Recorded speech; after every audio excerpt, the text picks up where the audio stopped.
Hola, muy buenas tardes. Mi nombre es Isabela Vallecilla Escalante, estudiante del programa Gerontología de tercer semestre de la Universidad del Quindío. El día de hoy, junto con mi compañera Helen Tatiana Córdoba, les presentaremos nuestro noticiero académico sobre los estudios epidemiológicos con énfasis en el estudio cuasi experimental, que es el tipo de estudio asignado a nuestro grupo.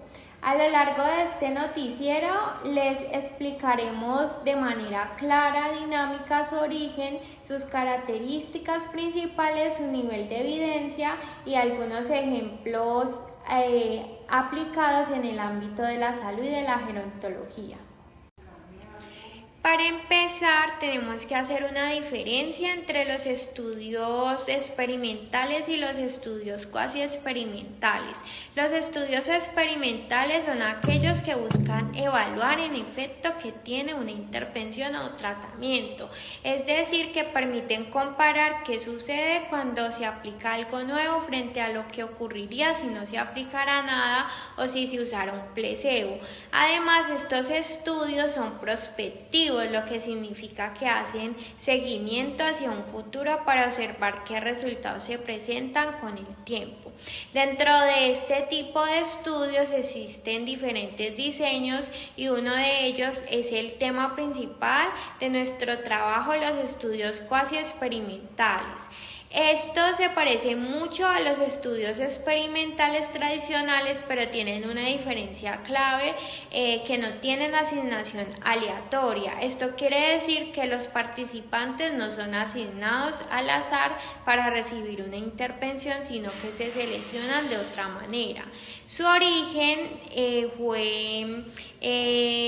viene del campo de la psicología y la educación. No surgieron porque en estas áreas no siempre era posible aplicar los métodos experimentales tradicionales, ya que no se podían asignar a los participantes al azar o controlar todos los factores del entorno. Los primeros en hablar de este tipo de diseños fueron los psicólogos Donald Campbell y Julian Steele, quienes en 1966 publicaron el libro Experimental and Quasi Experimental Days in Forresea. Más adelante los autores como Cott, Gómez, Hombrados y Atos siguieron aportando ampliamente hacia este campo. Con el tiempo estos estudios empezaron a usarse también en ensayos en la medicina, aunque muchas veces se confundían con ensayos clínicos verdaderos porque también evaluaban las intervenciones. La diferencia es que en los cuasi experimentales no existe asignación aleatoria, por eso hoy en día se reconocen como estudios clínicos no aleatorizados. Después de revisar su origen, podemos definir que los estudios cuasi experimentales son diseños de investigación que buscan valorar el impacto de una intervención o observar cambios que ocurren en las personas a lo largo del tiempo sin asignación aleatoria. Por ejemplo, si se aplicara un programa o tratamiento y se mide cómo cambian los participantes antes y después sin asignarlos al azar, estamos ante un estudio cuasi experimental. La diferencia con los estudios experimentales verdaderos justamente es esa, que no existe asignación aleatoria. En los estudios experimentales se debe controlar el efecto, la variable de confusión. Por ejemplo, si se evaluara un tratamiento para el sueño, la variable de confusión podría ser estrés o malos hábitos del sueño que influyen en cómo dormimos. En su nivel de evidencia, los estudios cuasi experimentales, aunque no son ensayos clínicos aleatorizados, tienen un buen nivel de evidencia para el grupo de canadiense lo clasifican en nivel 2, 1. Para el Consejo Nacional de Investigación, Medicina, Salud se encuentran entre los niveles 3.2 y 3.3. Para la Asociación Americana. Finalmente, en la lectura crítica, aunque no existen guías específicas para los estudios cuasi experimentales, se pueden usar las herramientas aplicadas a los ensayos clínicos como el CASPE, el SGN o el JAMA, evaluando la validez interna, validez externa y la calidad de los resultados. Hola, buen día, yo soy Helen Tatiana Córdoba y yo les hablaré un poco sobre las características de los estudios cuasi experimentales. Entonces, tenemos situaciones en que no es posible hacer un experimento, con él considerando de que en algunos escenarios no es posible manipular las intervenciones a estudio, es decir, variable independiente, ni tampoco asignar aleatoriamente los sujetos a las condiciones experimentales. ¿Por qué? Porque en los estudios experimentales verdaderos el investigador controla y manipula la intervención. Por ejemplo, aplicaron un tratamiento y asigna aleatoriamente a los participantes a grupos, sea control o experimental.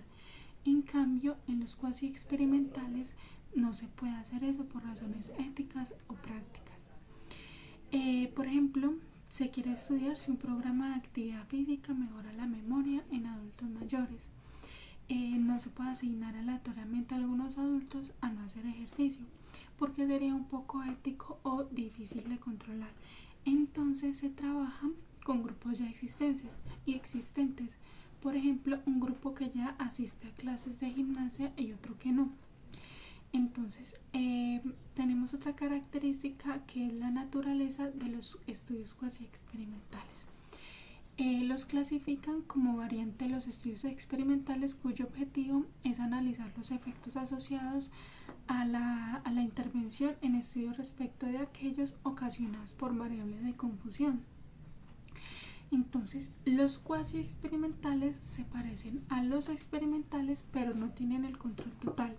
Es decir, que buscan medir el efecto de una intervención, tratando de distinguir si los cambios observados se deben a la intervención o a otras variables, sea edad, nivel educativo, salud y etcétera, llamadas variables de confusión. Entonces, por ejemplo, aplicar un taller de estimulación cognitiva en un hogar geriátrico y medir la memoria antes y después.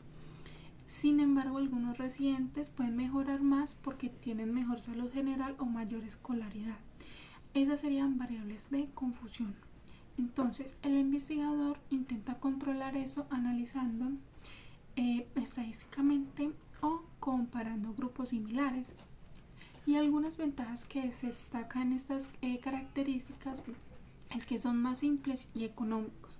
La única forma de realizar un estudio cuando existen inconvenientes éticos y de factibilidad para realizar una AA, que es una asignación aleatoria.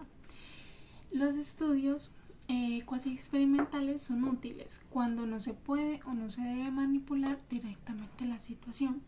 Además, suele requerir menos recursos y menos tiempo también que los experimentos controlados. Y es que un ejemplo que se puede dar sobre esto es el evaluar el impacto de un programa de alimentación saludable en un centro día. Entonces, no puede impedir que algunos adultos coman sano por razones éticas. Entonces, compara los resultados del centro que aplicó el programa con otro centro que no lo hizo. Es económico y factible sin intervenir directamente. Y la desventaja que tiene estos estudios es que son de alta susceptibilidad a los sesgos, en especial a los de selección y de confusión. Utilizar grupos ya existentes compromete la validez externa y la aplicabilidad de los resultados. ¿Por qué? voy a explicarles un poco sobre el sesgo de selección. Los grupos pueden ser diferentes desde el inicio. Por ejemplo, uno tiene adultos más activos o con mejor salud. Y el sesgo de confusión, otros factores pueden explicar los resultados, por ejemplo, el nivel educativo o apoyo familiar. Entonces, la validez externa es cómo los grupos no fueron elegidos al azar. Los resultados pueden no generalizarse a toda la población. Por ejemplo, si aplicas un programa de simulación física solo en un centro donde los adultos ya son más activos y los comparas con otro donde son más sedentarios, podrías atribuir el efecto a la intervención cuando en realidad se debe a esas diferencias iniciales.